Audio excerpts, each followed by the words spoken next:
جب ہندوستان کو آزاد کرانے کی باری آئی تو سب سے پہلے مسلمان ہی کھڑا ہوا۔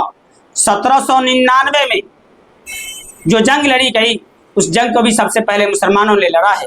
1757 میں بھی جو جنگ لڑی گئی ہے اس کو بھی سب سے پہلے مسلمانوں نے ہی لڑا ہے۔ وعلیکم ورحمۃ اللہ وبرکاتہ۔ میرے دوستوں اور نوجوانوں اور امت مسلمہ کے غیور مسلمانوں، آج جو حالات ہیں، آج جو مسلمان روڈ پہ ہے، اس کی سب سے بڑی وجہ کیا ہے؟ آج اس مدعے کو لے کر ہم آپ کے بیچ حاضر ہوئے ہیں۔ کہنے کا مطلب یہ ہے کہ آج مسلمانوں کو ہر طرح سے ستایا جا رہا ہے، کبھی گائے کے نام پر، کبھی وقف بل کے نام پر، کبھی NRC کے نام پر، کبھی کسی اور نام پر۔ تو آج میں آپ کے بیچ روبرو ہوا ہوں۔ روبرو ہونے کا مطلب یہ ہے کہ وقف بل جو آج مسلمانوں پر لاد دیا گیا ہے، مسلمانوں پر مسلط کر دیا گیا ہے کہ یہ وقف بل کچھ نہیں ہے، وقف جو ہے کوئی چیز نہیں ہے۔ اس لیے میں مسلمانوں کو یہ بتانا چاہتا ہوں کہ وقف سب سے پہلے اس دنیا میں کب ہوا اور کس نے کیا۔ 1450 سال پہلے حضرت نبی کریم صلی اللہ علیہ وسلم نے وقف کیا، جیسا کہ آپ کو معلوم ہے، اور اس کے بعد عثمان غنی رضی اللہ تعالی عنہ نے وقف کیا۔ وقف کسی ایسی چیز کا نام نہیں ہے، بلکہ وقف ہمارے اسلام دھرم کا ایک بہت مضبوط قلعہ ہے۔ وقف کا مطلب ہوتا ہے کسی چیز کو ہم نے دان کر دیا، اپنے آپ کے لیے کسی چیز کو ہم نے آخرت کے لیے جمع کر دیا، یعنی ہمارے مرنے کے بعد جو پونجی ہوگی اس پونجی کا ایک حصہ ہے وقف۔ کہنے کا مطلب یہ ہے کہ مسلمان جو آج وقف کرتا ہے اس سے مسلمانوں کو بالکل دور کیا جا رہا ہے، درکنار کیا جا رہا ہے، اور سرکار یہ دعویٰ کر رہی ہے کہ وقف کچھ نہیں۔ تو میں ان کو بتا دینا چاہتا ہوں کہ وقف یہ مسلمانوں کے ایمان کا ایک حصہ ہے۔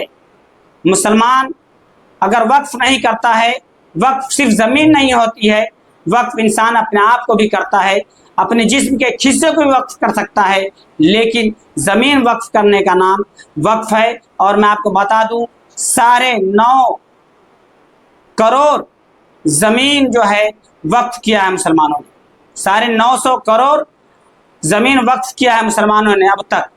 لیکن آج ہندوستان کی سرکار، ہندوستان کی حکومت یہ دعویٰ کرتی ہے کہ مسلمان اس پر زبردستی قبضہ کر رہی ہے۔ تو میں بتا دینا چاہتا ہوں کہ اگر سرکار یہ سمجھتی ہے کہ مسلمان سوئی ہوئی قوم ہے، جاہل قوم ہے، تو میں ان کو بتا دوں کہ مسلمان وہ قوم ہے جس نے 1755 میں جب ہندوستان کو آزاد کرانے کی باری آئی تو سب سے پہلے مسلمان ہی کھڑا ہوا۔ 1799 میں جو جنگ لڑی گئی اس جنگ کو بھی سب سے پہلے مسلمانوں نے لڑا ہے۔ 1757 میں بھی جو جنگ لڑی گئی ہے اس کو بھی سب سے پہلے مسلمانوں نے ہی لڑا ہے۔ 1919 میں جو جنگ لڑی گئی ہے اس کو بھی مسلمانوں نے لڑا ہے، اور اس دیش سے انگریزوں کو مار بھگانے کا اگر کوئی کام کیا ہے تو وہ مسلمانوں نے کیا ہے۔ اس لیے اور میں بتا دوں آپ کو کہ ہندوستان میں اگر کوئی سب سے بڑا دھرم ہے جس کو ہم عرب دھرم کہتے ہیں تو وہ بھارت کا سمویدھان ہے۔